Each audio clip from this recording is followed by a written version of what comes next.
Bismillahirrahmanirrahim. Ya guys ya, kita akan membahas tentang ventilasi, perfusi sama difusi paru. Kayaknya kalau salah ngomong ya di komen boleh, di pribadi boleh. Ya, jadi di sini kita punya tekanan atmosfer. Nah, atmosfer itu dia itu sekitar biasa 60 mmHg atau milimeter air paksa. Nah, jadi 21%-nya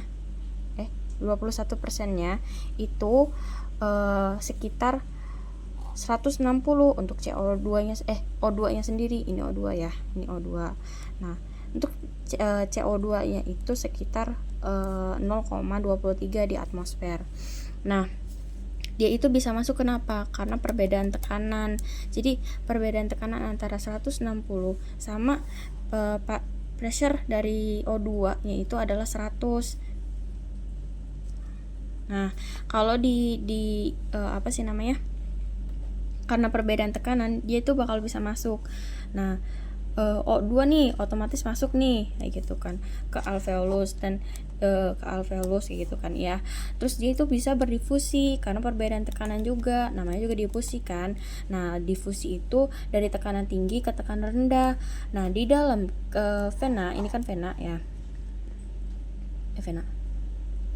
Di dalam pembuluh darah ini kan kapiler ya, ini kapilernya. Nah, dia itu kan dari si arteri menuju ke vena kan. Nah, dia ini si pressure-nya itu masih 100 nih di dalam alveolus. Dia bakalan bisa berdifusi karena dari 100 ke 40. Jadi perbedaannya tuh sangatlah dari tinggi ke rendah gitu, sehingga si darah tuh si oksigen tuh bisa masuk. Nah, pemasukan itu bisa menjadi ini si jadinya 100 gitu kan. Pressure-nya tuh setelah masuk kapiler gitu kan, terus dimasukin si oksigennya tuh. Jadi pressure yang ada di arteri sekarang itu vena ini menjadi 100.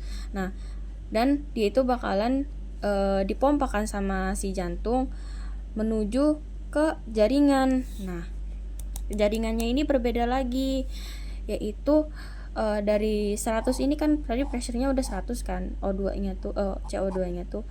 Nah, dari 100 di pressure yang ada di O2 di jaringannya itu kurang dari 40, sehingga dia itu bisa berdifusi lagi. Nah, lalu si oksigennya ini dia itu akan menjadi bahan untuk si sel-sel. Jadi makanan plus oksigen sama dengan CO2 plus air atau H2O dan ATP. Nah, ATP akan ditinggalkan di tubuh kita untuk jadi energi, dan CO2 dan H2 ini dia itu harus dikeluarkan. Nah, keluarkannya kayak gimana? Oh ya, tadi juga aku belum ini. Nah, oksigen itu dia tuh bisa masuk nih. Nah, kan udah tekanannya kayak gini. Oksigen dia masuk tuh dengan dua cara. Yang pertama, dia itu akan berikatan dengan Hb. Nah, ketika dia berikatan dengan Hb plus O2 sama dengan Hb O2, atau bisa dinamakan dengan hemoglobin. Nah, terus sekitar ini nih sekitar 98,5%-nya itu akan jadi di HbO2. Nah, dia itu akan diperfusikan atau didistribusikan gitulah sama si Hb ini ke jaringan gitu kan. Nah, terus ada lagi satunya itu yaitu dia bakalan larut aja di cairan plasma sekitar 1,5%.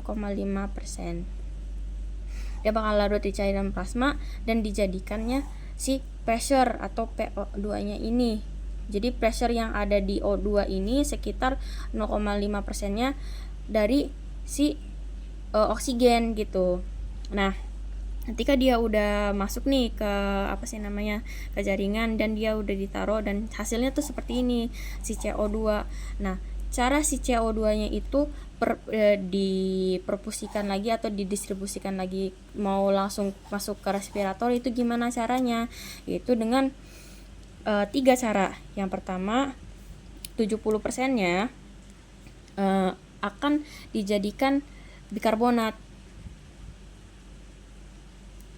Nah, caranya dari yang H ini, jadi CO2 plus H2O, dia bakalan diubah, dikatalisis oleh enzim, namanya tuh enzim karbon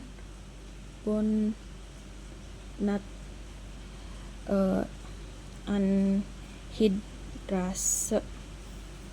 Dia bakalan jadi H2CO3 atau asam bikarbonat.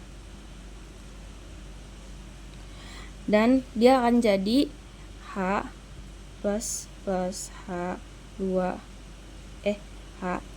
3, maaf, min. Nah, dia yang ini dia bakalan ditransportasikan menuju ke alveolus kembali. Nah, ada juga yang 20%-nya dia itu bakal berikatan dengan HB.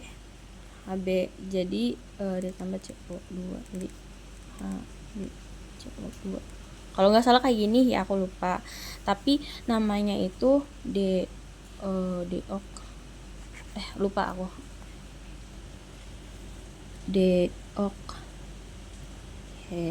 Deoksy-hemoglobin. Nah, terus ada lagi sekitar sisanya itu nanti dia itu cuman terlarut di plasma darah. Nah, jadi kita akan lanjut dengan yang ini, yang punyanya bikarbonat ya. Hasil dari bikarbonat 70% dari si CO ini jadi apa gitu kan. Nah, karena perbedaan tekanan dia bakalan masukkan ya gitu kan, karena perbedaan tekanan juga. Jadi si CO ini dia tuh bisa masuk karena PCO2 itu di dalam sel ini sekitar 46.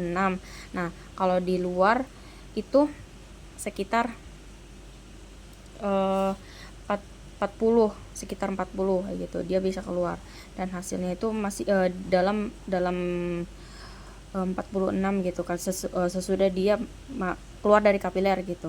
Dia bakal lanjut ke perfusinya atau didistribusikannya gitu. Dia bakal lanjut ke kapilernya si alveolus. Nah, di kapilernya alveolus itu dia pressure PCO2-nya tuh sekitar 46. Nah, dari 46 ini dia bakal bisa berdifusi karena di alveolusnya itu PCO2-nya itu sekitar 40. Sehingga dia bisa berdifusi dan keluar. Ya, gitu aja sih. Kayaknya gitu deh. Aku nggak tahu. Tolong kalau salah ngomong ke aku. Terima kasih.